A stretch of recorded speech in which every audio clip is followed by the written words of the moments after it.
नमस्कार। हमारे YouTube channel Sikandar Khan में आपका स्वागत है। और आज हम संपूर्ण भारत के इतिहास को लेकर आपके सामने हाजिर हुए हैं। आशा है हमारा ये इतिहास का पार्ट आपको पसंद आएगा। यदि हमारा ये पार्ट आपको पसंद आए तो प्लीज़ चैनल को सब्सक्राइब करें, वीडियो को लाइक करें, कमेंट करें और आगे से आगे शेयर करें। हम प्रयास करेंगे इस कड़ी के अंदर भारत के संपूर्ण इतिहास को जानने का, जो हम ईसा पूर्व की शताब्दियों से लेकर भारत की आज़ादी तक के इतिहास की एक क्रमबद्ध श्रृंखला शुरू कर रहे हैं। आशा है आपको पसंद आएगी या ये कड़ी पसंद आएगी और बहुत ही कम समय के अंदर भारत के लगभग संपूर्ण इतिहास को जानने का आपको मौका मिलेगा। 326 ईसा पूर्व भारतीय इतिहास की एक ना भूलने वाली तिथि है। ये वो तिथि है जब मैसिडोनिया अर्थात मकदूनिया के शासक फिलिप द्वितीय के पुत्र सिकंदर ने 326 ईसा पूर्व में बैक्टीरिया और काबुल को जीतते हुए हिंदू कुश पर्वत को पार किया और भारत पर आक्रमण किया। उसका सामना यहाँ के राजा पोरस से हुआ था। ये वो दौर था जब भारत खंड खंड टुकड़ों में टूटा हुआ था और कोई भी केंद्रीय सत्ता है वो भारत पर काबिज नहीं थी जो इस हिंदुस्तान को एक अखंड रूप में रख सके। इसीलिए बाहरी आक्रमणकारी हैं वो आए और यहाँ सफल होते गए। लेकिन उसके जाने के बाद यहाँ की अव्यवस्थाओं का लाभ उठाते हुए भारत का जो पहला अखंड साम्राज्य स्थापित हुआ वो साम्राज्य था मौर्य साम्राज्य। और उसके बाद एक साम्राज्य यहाँ इकट्ठे होते चले गए थे। तो आइए आज की कड़ी में जानेंगे भारत में उन प्राचीन साम्राज्यों के बारे में जो एक के बाद एक स्थापित हुए। तो पहला साम्राज्य जो अखंड तौर पर स्थापित हुआ वो भारत का साम्राज्य था मौर्य साम्राज्य, जिसे चंद्रगुप्त मौर्य के द्वारा स्थापित किया गया था। और उसकी स्थापना में महत्वपूर्ण योगदान देने वाला व्यक्ति था चाणक्य की सहायता पाकर चंद्रगुप्त मौर्य ने एक विशाल अखंड भारत का पहला साम्राज्य स्थापित किया। उस भारत के अंदर न केवल उत्तरी भारत बल्कि दक्षिणी भारत भी शामिल हो गया था। यहाँ तक कि उसने यूनानी सेल्यूकस को भी 305 ईसा पूर्व में हरा दिया था और अपनी ताकत को साबित कर दिया था। लेकिन भारत का पहला विशाल अखंड साम्राज्य स्थापित करने वाले इस सुरवीर की 298 ईसा पूर्व में श्रवण बेलगोला मैसूर के अंदर मृत्यु हो गई। लेकिन अपनी मृत्यु से पहले चंद्रगुप्त मौर्य एक विशाल साम्राज्य की स्थापना कर चुका था। उसके इस विशाल साम्राज्य की स्थापना के बारे में मेगास्थनीज की पुस्तक इंडिका के बारे में जानकारी मिल सकती है, जो उनके राजदूत के रूप में उनके दरबार में रहा था। और ये पुस्तक उद्धरणों के रूप में उपलब्ध है, जिसे डॉक्टर स्वान बेक ने 1846 में पहली बार संग्रहित करके प्रकाशित किया था। इससे भारत की भौगोलिक स्थिति की जानकारी भी मिलती है और मेगास्थनीज को भारत का इतिहास लिखने वाला प्रथम विदेशी इतिहासकार भी माना गया है। इसके अलावा चंद्रगुप्त मौर्य के इतिहास को जानने का एक अच्छा स्रोत है अर्थशास्त्र, जो कि उसके मंत्री चाणक्य या विष्णुगुप्त या कौटिल्य के द्वारा लिखा गया था। और उसकी प्रशासनिक व्यवस्था के बारे में संपूर्ण जानकारी इसके द्वारा मानी गई है। इस प्रकार चंद्रगुप्त मौर्य है अपनी मृत्यु से पहले एक विशाल साम्राज्य स्थापित कर चुका था, जो प्रशासनिक और राजनीतिक दृष्टि से भी काफी सुदृढ़ था। और उसके पश्चात उसका पुत्र 298 ईसा पूर्व में बिंदुसार शासक बना, जिसने अपने राज्य को बनाए रखा और लगभग 274 ईसा पूर्व तक उसने अपना राज्य संभाल के रखा था। लेकिन बिंदुसार की मृत्यु के पश्चात 273 ईसा पूर्व में उसका पुत्र मौर्य सम्राट बना, जो मौर्य साम्राज्य के अंदर ग्रेट नाम से जाना गया, महान नाम से जाना गया। और वे शख्स था अशोक महान, जिसने लगभग 273 ईसा पूर्व से 232 ईसा पूर्व तक शासन किया। एक शक्तिशाली राज्य इसे प्राप्त हुआ था और उसने 261 ईसा पूर्व में कलिंग पर चढ़ाई की थी। इस कलिंग के युद्ध में लगभग 1 लाख लोग मारे गए थे, 1.5 लाख लोग घायल हुए थे, ऐसा साक्ष्यों से पता चलता है। और इस प्रकार का विभत्स नज़ारा देखकर अशोक महान का हृदय द्रवित हो गया और उसने हमेशा से युद्ध से किनारा कर लिया और युद्ध की जगह उसने धम्म का सहारा लिया और धम्म के सहारे के द्वारा उसने शांति, व्यापार, वाणिज्य आदि को बढ़ावा दिया और उत्तरोत्तर प्रगति की ओर चलता चला गया। लेकिन उसकी शांतिकारी नीति बताया जाता है उसके बाद के शासकों के द्वारा संभाली नहीं जा सकी। जो विशाल साम्राज्य उसने स्थापित किया था, लेकिन इस विशाल साम्राज्य को उसके उत्तराधिकारी नहीं संभाल पाए। और जब बृहद्रथ इसका शासक था तो बृहद्रथ के शासनकाल के अंदर लगभग 150 ईसा पूर्व के आसपास उसी के सेनापति पुष्यमित्र शुंग ने उसकी हत्या कर दी और बृहद्रथ की हत्या के साथ ही भारत का पहला विशाल अखंड साम्राज्य मौर्य साम्राज्य चकनाचूर हो गया और एक नया साम्राज्य जो शुंग साम्राज्य था वो खड़ा हुआ। इस प्रकार भारत का दूसरा साम्राज्य था शुंग वंश, जो पुष्यमित्र शुंग के द्वारा स्थापित किया गया था।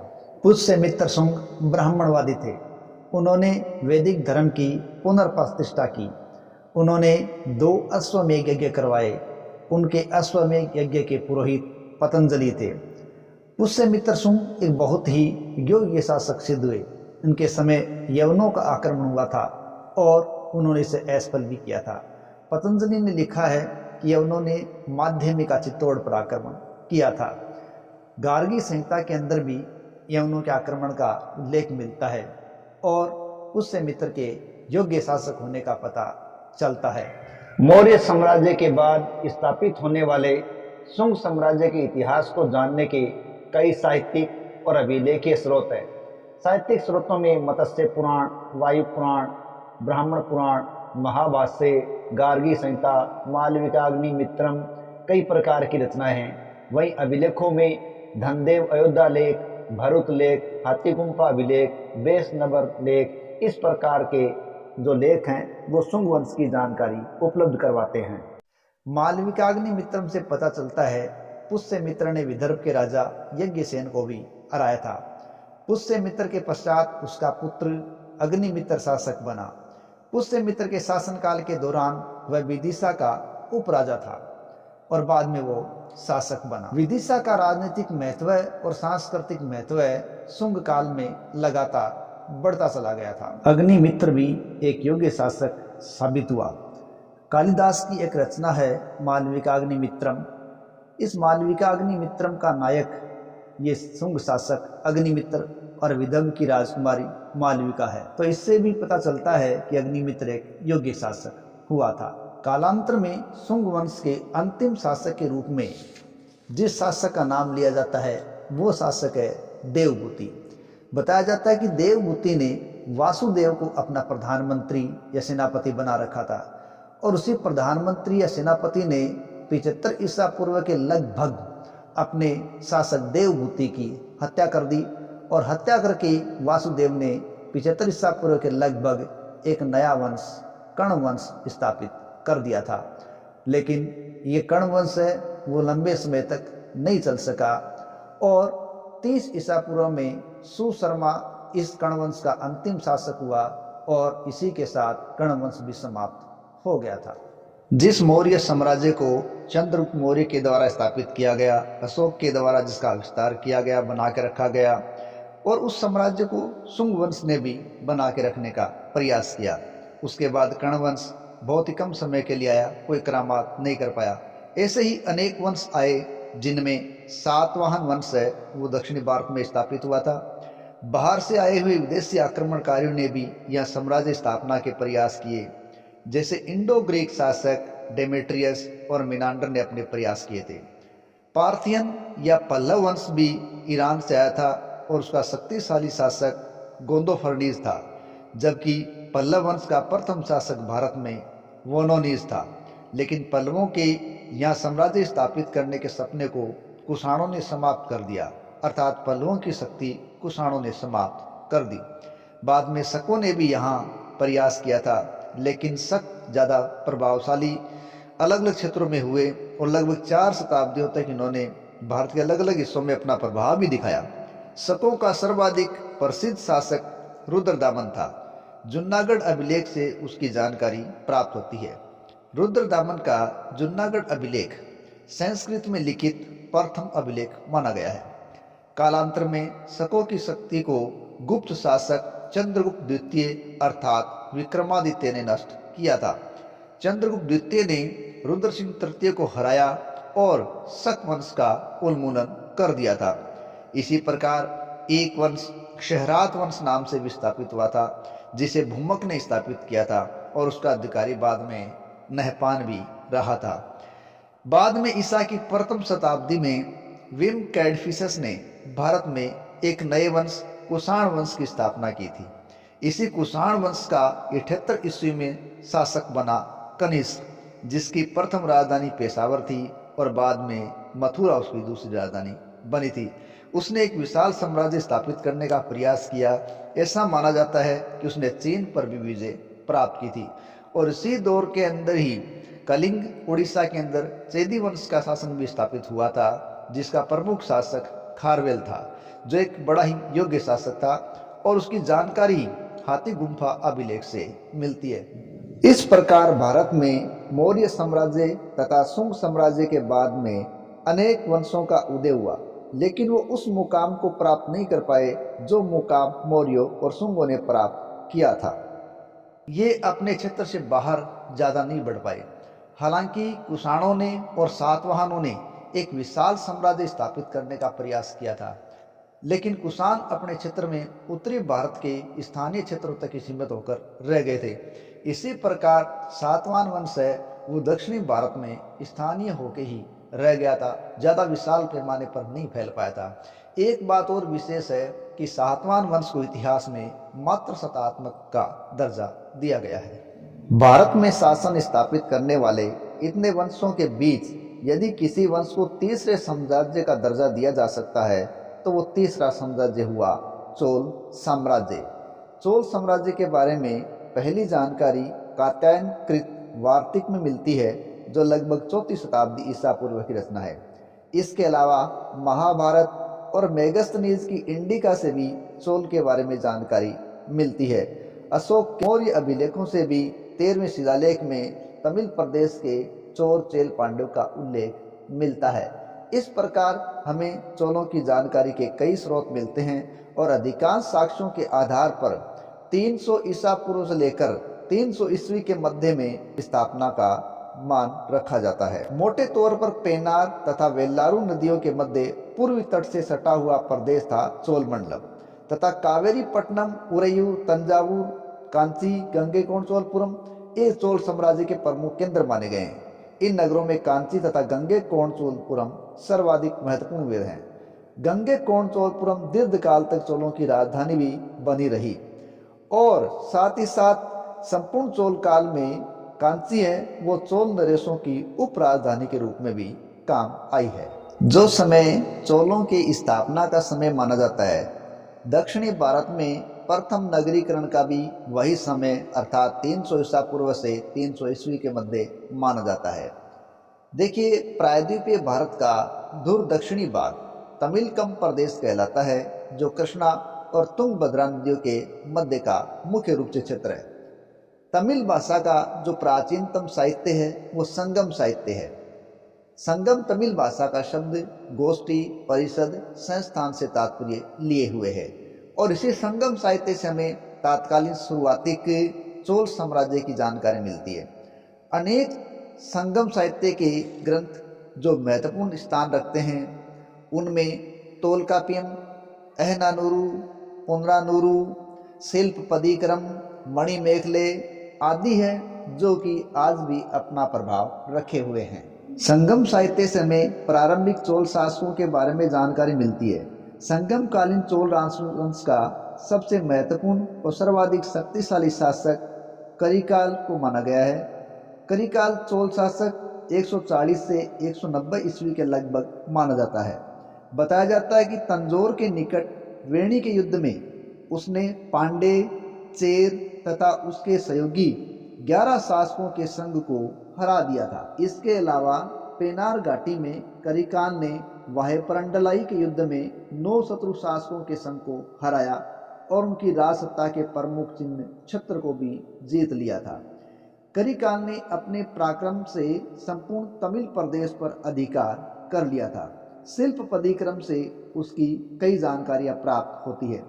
करिकाल ने फुहार अर्थात आधुनिक कावेरी पट्टनम की स्थापना कर दी और कावेरी नदी के किनारे 160 किलोमीटर लंबा एक बांध भी बनाया था। करिकाल ब्राह्मण धर्म का अनुयायी था। वैदिक यज्ञों का उसने आयोजन किया और उसे संगीत के 7 स्वरों का ज्ञाता कहा जाता है। करिकाल के पश्चात दूसरा महत्वपूर्ण चोल शासक तोंडीमान हुआ था, जिसने कांची से शासन किया था। इसके बाद बताया जाता है कि धीरे धीरे चोल शासक है वो कमज़ोर होते गए और पल्लवों ने उनकी चोल सत्ता को समाप्त कर दिया। लेकिन ये चोल सत्ता यूं समाप्त नहीं हुई और उठा पटक के साथ चलती रही और कालांतर में ये पुनः स्थापित हुई थी। जब बताया जाता है कि 850 ईस्वी के लगभग विजयालय चोल साम्राज्य का पुनर्संस्थापक हुआ और उसके बाद तो चोलों ने एक लंबी अच्छी श्रृंखला दी। आदित्य प्रथम जो एक अच्छा शासक हुआ, उसके बाद परांतक प्रथम चोल शासक हुआ और राजराज प्रथम ने तो एक इतिहास अलग ही रच दिया, क्योंकि उसके समय की जो नौसेना थी वो एक बड़ी विशाल सेना थी। उसने न केवल संपूर्ण दक्षिणी भारत को कब्जा कर लिया, बल्कि लक्षद्वीप, मालदीव, सिंगापुर यानी लगभग बंगाल की खाड़ी और अरब सागर के अनेक इलाके उसके कब्जे में थे। और चोलों की सेना इतिहास की सबसे बड़ी सेना नौसेना के रूप में दर्ज हुई थी। बंगाल की खाड़ी तो चोलों की जेल कहलाई थी। इस प्रकार तीसरे साम्राज्य के रूप में चोलों ने एक विशाल साम्राज्य खड़ा कर लिया था। और राजराज प्रथम ने एक विशाल जो एक देन दिए वो तंजौर का बृहदेश्वर मंदिर है, जो आज भी अपनी पहचान बनाए हुए है।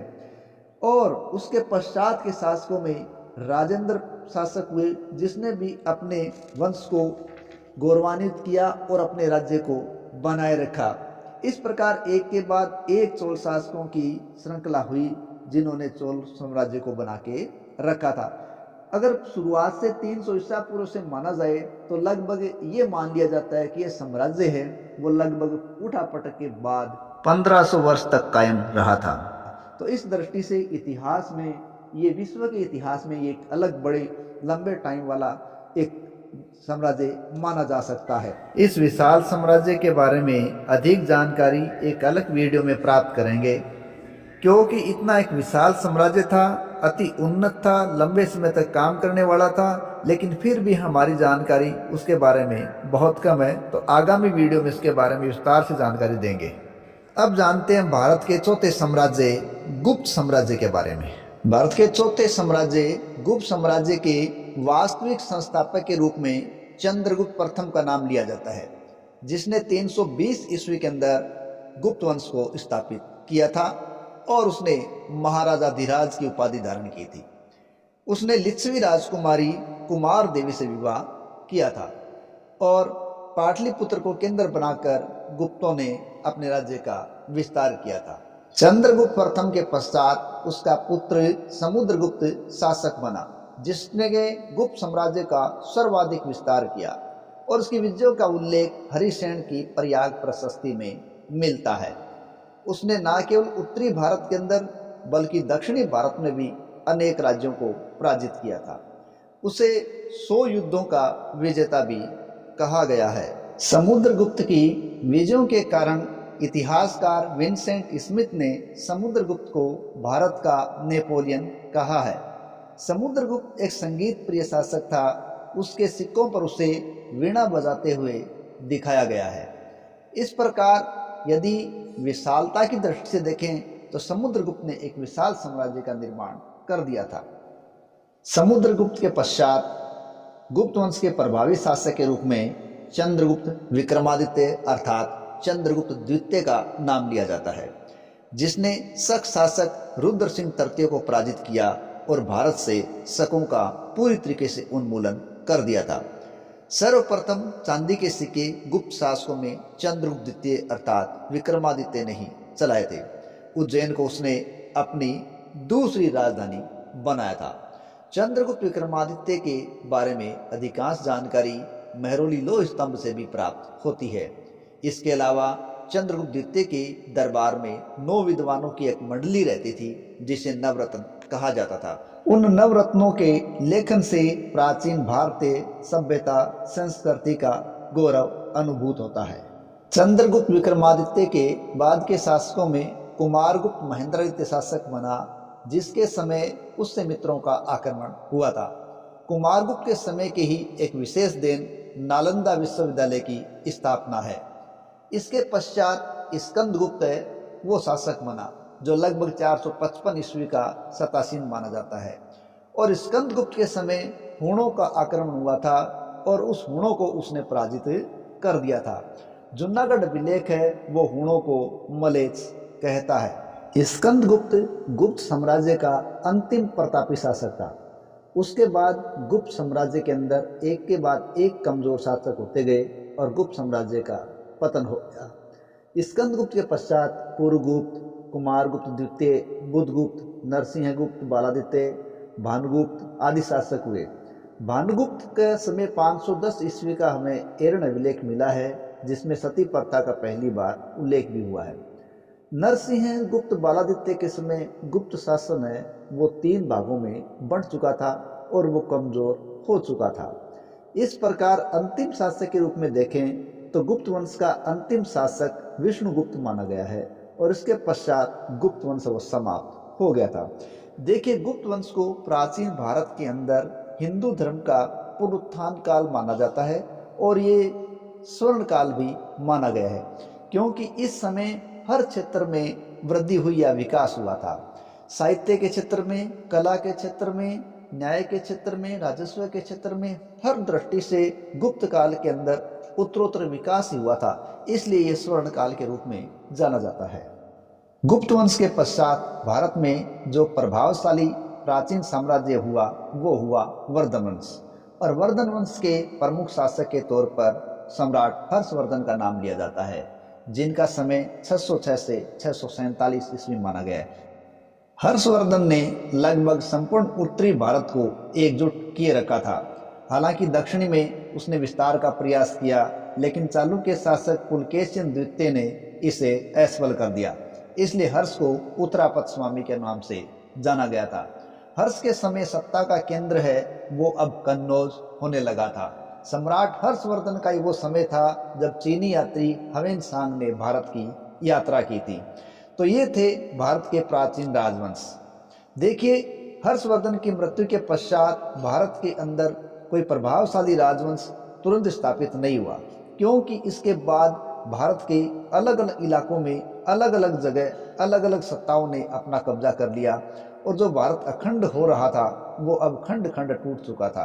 और इसी कारण बाहर से आने वाले आक्रमणकारियों को मौका मिला और नई सत्ताएं स्थापित होती चली गई। सम्राट हर्ष के इस वर्धन वंश की जानकारी मधुबनी लेख, बांसखेड़ा अभिलेख से प्राप्त होती है, साथ ही साथ बाण भट्ट की रचनाओं से प्राप्त होती है और साथ ही साथ हर्ष के द्वारा लिखे हुए नाटकों से भी उसकी जानकारी प्राप्त होती है। लेकिन उस दौरान अब और कोई साम्राज्य ऐसा नहीं था जो अपने आप को साम्राज्य के रूप में स्थापित कर पाया। लेकिन एक राज्य था जिसको साम्राज्य का दर्जा दिया जा सकता है और वो था पूर्वी गंग या गंगा राजवंश, जिसने उड़ीसा के क्षेत्र से शासन स्थापित किया था और इसे इतिहास में कहा जाए तो 5वें साम्राज्य के रूप में इंगित किया जा सकता है।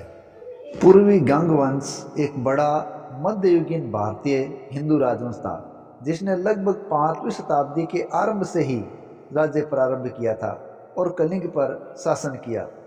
पूर्वी गंगों ने समय के साथ साथ 3 अलग अलग चरणों में उड़ीसा के आधुनिक क्षेत्र में अधिकांश हिस्से पर शासन किया था। इन्हें प्रारंभिक पूर्वी गंग, शाही पूर्वी गंग और खेमुड़ी गंग आदि के रूप में जाना जाता है। उन्हें पश्चिमी गंगों से अलग करने के लिए ही पूर्वी गंग के रूप में कहा गया, जिन्होंने कर्नाटक पर शासन किया था। इनका राज्य था वो चोलों के समकक्ष माना जा सकता है। हालांकि ये राज्य गुप्त काल के शासन के बराबर नहीं था, लेकिन फिर भी इन्होंने एक विशाल राज्य स्थापित करने में कामयाबी प्राप्त की थी। गंग वंश के प्रमुख शासकों के रूप में राजा इंद्रवर्मा प्रथम तथा अनंत वर्मन चौदगंग का नाम लिया जा सकता है। विश्व प्रसिद्ध पुरी के जगन्नाथ मंदिर और ओडिशा में स्थित कोणार्क सूर्य मंदिर है, वो इन्हीं गंग वंश के शासकों की ही देन माने गए हैं। इस प्रकार ये गंग वंश का साम्राज्य भी एक विशाल साम्राज्य था, लेकिन इनको भी कालांतर में मुस्लिम आक्रमणकारियों के आक्रमणों का सामना करना पड़ा था। देखो, इसी दौरान के अंदर 8वीं शताब्दी के प्रारंभिक वर्षों के अंदर कन्नौज है, उसको लेकर एक संघर्ष इतिहास में छिड़ गया और ये संघर्ष त्रिपक्षीय संघर्ष के नाम से जाना गया। और इसी संघर्ष में एक पक्ष था पाल वंश, जिसे अगले साम्राज्य यानी छठे साम्राज्य का दर्जा दिया जा सकता है। दरअसल हर्ष के शासनकाल के दौरान कन्नौज है वो सत्ता, राजनीति, व्यापार, वाणिज्य, विद्या आदि का केंद्र बनता जा रहा था और उसी कन्नौज पर राज्य प्राप्त करने के लिए, अपना आधिपत्य प्राप्त करने के लिए 3 शक्तियां संघर्षरत हुई और वो संघर्ष कमोबेश लगभग 200 सालों तक चलता रहा था। इस संघर्ष में लड़ने वाली पाल शक्ति के साथ अन्य 2 शक्तियां थी, प्रतिहार और राष्ट्रकूट। देखिए, पाल वंश की स्थापना लगभग 750 ईस्वी से 770 ईस्वी के मध्य शासन करने वाले गोपाल के द्वारा की गई थी। गोपाल के पश्चात धर्मपाल ने 770 ईस्वी में सत्ता प्राप्त की और उसी के समय कन्नौज को लेकर त्रिपक्षीय संघर्ष शुरू हुआ था। इसी समय प्रतिहारों का राज्य भी स्थापित हो चुका था। हरिश्चंद्र है वो प्रतिहारों का मूल पुरुष था, लेकिन नागभट्ट प्रथम, जिसका समय 730 से 756 ईस्वी के मध्य माना जाता है, वो प्रतिहार वंश का प्रथम महत्वपूर्ण शासक था। उसके बाद के शासकों के अंदर प्रतिहार शासक वत्सराज हुआ और वत्सराज वो प्रतिहार शासक था जिसके समय त्रिपक्षीय संघर्ष शुरू हुआ था। इसी प्रकार दक्षिण के अंदर राष्ट्रकूट वंश स्थापित हुआ था, जो लगभग 752 ईस्वी के अंदर दंती दुर्ग के द्वारा स्थापित किया गया था। दंती दुर्ग के बाद में शासक कृष्ण प्रथम बना और कृष्ण प्रथम वो राष्ट्रकूट शासक था जिसने एलोरा के प्रसिद्ध कैलाश मंदिर का निर्माण करवाया था और इसके बाद के शासकों में नाम लिया जाता है राष्ट्रकूट शासक ध्रुव प्रथम का। और ध्रुव प्रथम वो राष्ट्रकूट शासक था जिसने कन्नौज को लेकर हुए उत्तराधिकार संघर्ष में भाग लिया था। देखिए, दक्षिण भारत की प्रथम राष्ट्रकूट शक्ति या प्रथम शक्ति ध्रुव प्रथम ही था जिसने उत्तर भारत की तरफ प्रस्थान किया था। इस प्रकार कन्नौज को लेकर विशाल साम्राज्य के संस्थापक रहे गोपाल के धर्मपाल और प्रतिहार शासक वत्सराज और राष्ट्रकूट शासक ध्रुव के मध्य त्रिपक्षीय संघर्ष शुरू हुआ था, जो कि सत्ता के अंदर कन्नौज को प्राप्त करने के लिए हुआ था। कन्नौज को लेकर लड़े गए इस त्रिपक्षीय संघर्ष में अंतिम विजय है वो प्रतिहारों के हाथ में लगी थी। देखिए, कन्नौज पर अधिकार को लेकर लड़ा जाने वाला यह संघर्ष कोई साल 2 साल का संघर्ष नहीं था। ये धीरे धीरे काफी उठापटक के बाद तो लगभग 200 सालों तक चलता रहा था और तीनों शक्तियां अपने आप को इसके अंदर लगा चुकी थी, जो पाल, प्रतिहार और राष्ट्रकूट थी। इस प्रकार कन्नौज का क्षेत्र एक सत्ता का केंद्र था। इस त्रिपक्षीय संघर्ष में अंतिम विजय प्राप्त करने वाले प्रतिहारों की तुलना मौर्य, गुप्त और मुगल शासकों से भी की जाती है, क्योंकि इन्होंने अरब आक्रमणकारियों से मुकाबला किया था और ये मुकाबला करके उन्होंने भारत की संभावित दासता को कुछ समय के लिए टाल दिया था। देखिए, जिस समय पाल बंगाल के अंदर सत्ता प्राप्त कर चुके थे, उनका सत्ता काल चल रहा था, उसी दौरान पूर्वी गंगों का भी काल चल रहा था और दक्षिण के अंदर दूर क्षेत्र के अंदर होयसल एम्पायर भी चल रहा था। इस प्रकार पाल, पूर्वी गंग और होयसल तीनों ही साम्राज्यों को मुस्लिम आक्रमणकारियों का सामना करना पड़ा था।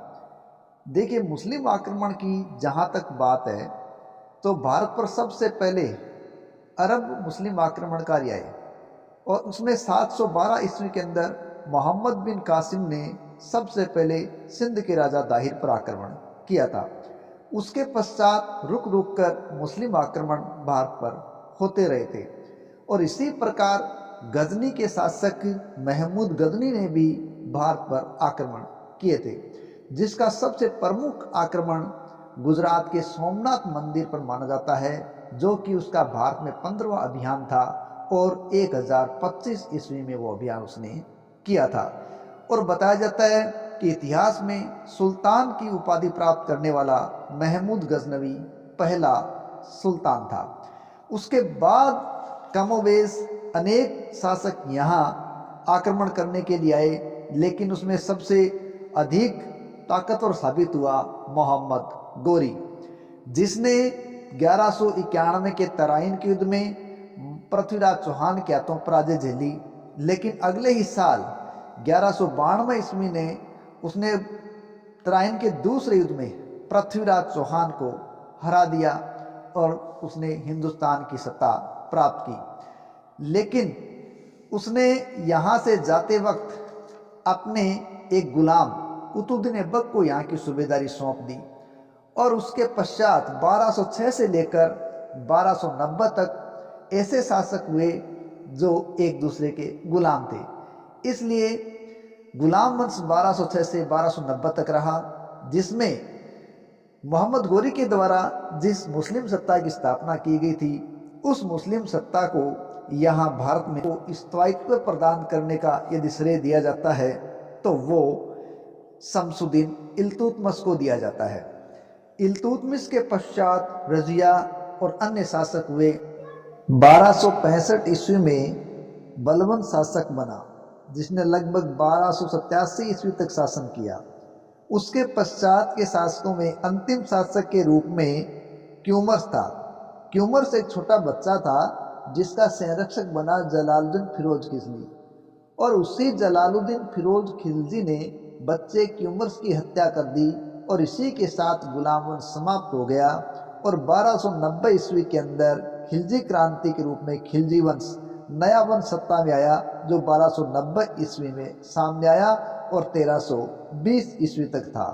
ये जो काल था जो 1206 से शुरू हुआ था, वो इतिहास में सल्तनत काल के नाम से जाना गया और सल्तनत का दौर अब शुरू हो गया, क्योंकि सुल्तान का इलाका सल्तनत। अब देखिए, गुलाम वंश के पश्चात जो खिलजी वंश आया था, उस खिलजी वंश में एक शासक हुआ है अलाउद्दीन खिलजी, और वो साम्राज्य को फैलाने वाला, साम्राज्यवादी नीति धारण करने वाला शासक हुआ और उसने भारत के अंदर एक नए साम्राज्य की नींव डाली, जो थी खिलजी साम्राज्य, जिसने न केवल उत्तर भारत को अपने अधीन करने में कामयाबी प्राप्त की, वरन उसने दक्षिणी भारत के भी अनेक प्रांतों को अपने अधीन कर लिया था। और उसका विशाल साम्राज्य वो खिलजी साम्राज्य के रूप में एक 7वें साम्राज्य के रूप में देखा जा सकता है। वो केवल साम्राज्य विस्तार के रूप में ही अग्रणी नहीं रहा, बल्कि उसके काल में वो अपने इतिहास में अपनी बाजार नियंत्रण और अपनी सैन्य सुधार की नीति के लिए भी इतिहास प्रसिद्ध रहा है। उसके प्रशासनिक सुधार बाद के कई शासकों ने अपनाए थे। इस प्रकार का शासक हुआ अलाउद्दीन खिलजी, जिसने भारत के चित्तौड़ के बड़े क्षेत्र पर आक्रमण किया था और पद्मिनी की कथा से वो जोड़ा गया था। रतन सिंह और पद्मिनी का जो काल है वो अलाउद्दीन खिलजी के दौर का काल है।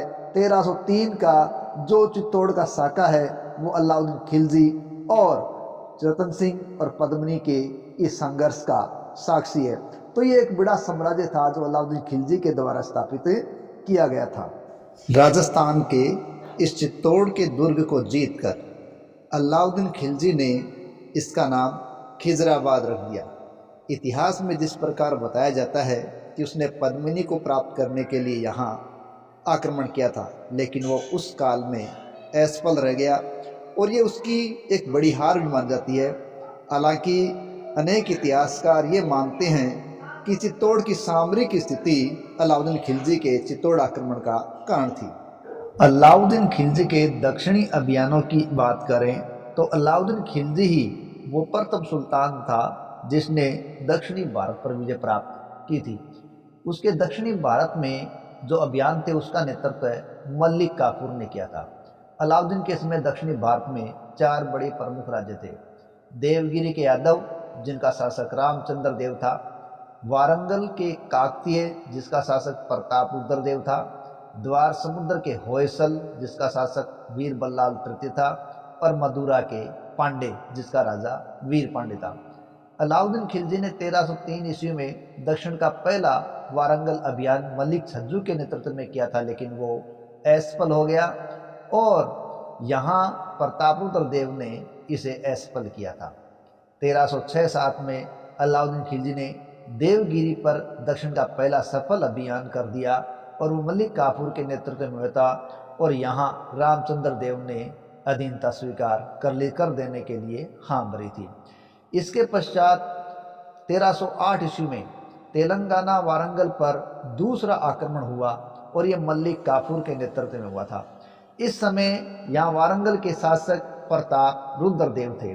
देखिए, इतिहास के अंदर अलाउद्दीन खिलजी का यह वारंगल का अभियान सबसे बड़ी लूट के रूप में भी देखा जाता है। इतिहासकार है युगल जोशी, उनकी एक रचना है अग्निकाल।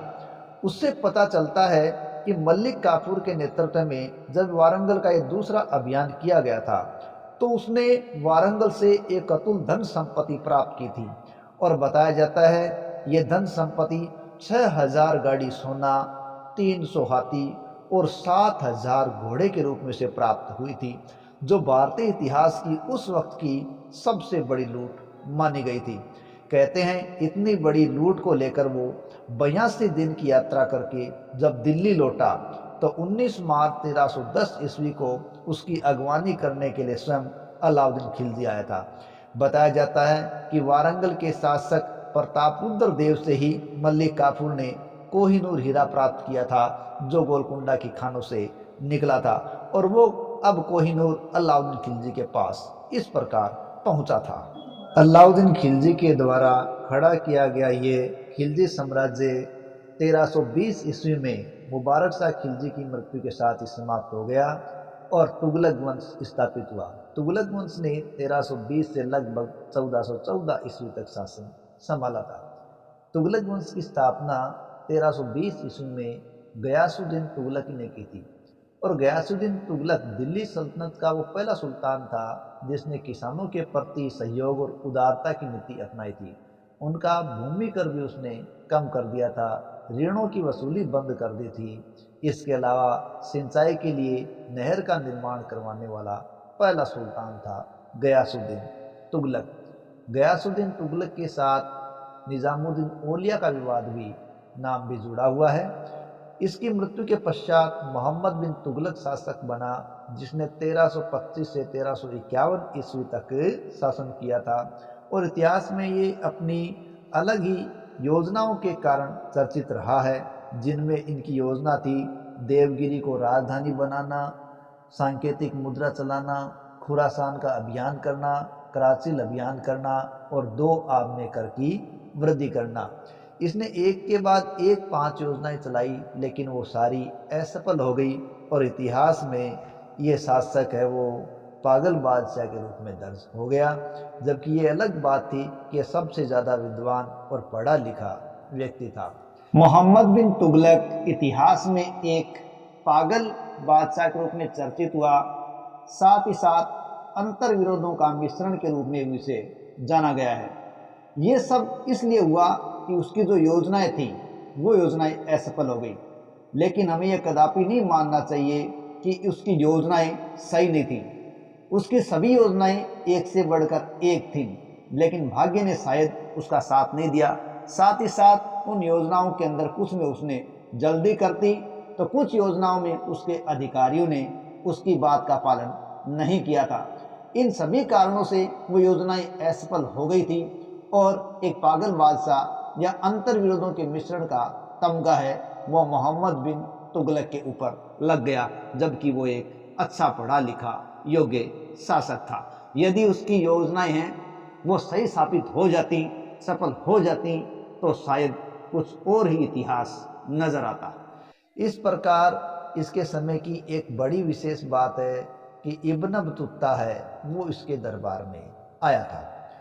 मोहम्मद बिन तुगलक के पश्चात फिरोज शाह तुगलक ने सत्ता प्राप्त की, जो 1351 से 1388 ईस्वी तक रहा था। फिरोज तुगलक के दौरान ही वो शासनकाल था जब पूर्वी गंग साम्राज्य के एक और चोट होनी थी। दरअसल जिस पूर्वी गंग साम्राज्य को हमने देखा था, वो साम्राज्य अब किसकी आंख में खटका था? फिरोज शाह तुगलक की आंख में खटका था, और उसने उड़ीसा पर आक्रमण किया और जगन्नाथ मंदिर को हानि पहुंचाई। कांगड़ा के ज्वालामुखी मंदिर को भी उसने नष्ट किया था। कहते हैं कि उसने गंग वंश को बड़ी क्षति पहुंचाई थी। फिरोज तुगलक ही सल्तनत काल का वह शासक था जिसने ब्राह्मणों पर भी जजिया कर लगाया था। इसके अलावा इसने अनेक नगर जैसे हिसार, फिरोजा, जौनपुर, फतेहाबाद आदि की स्थापना की थी।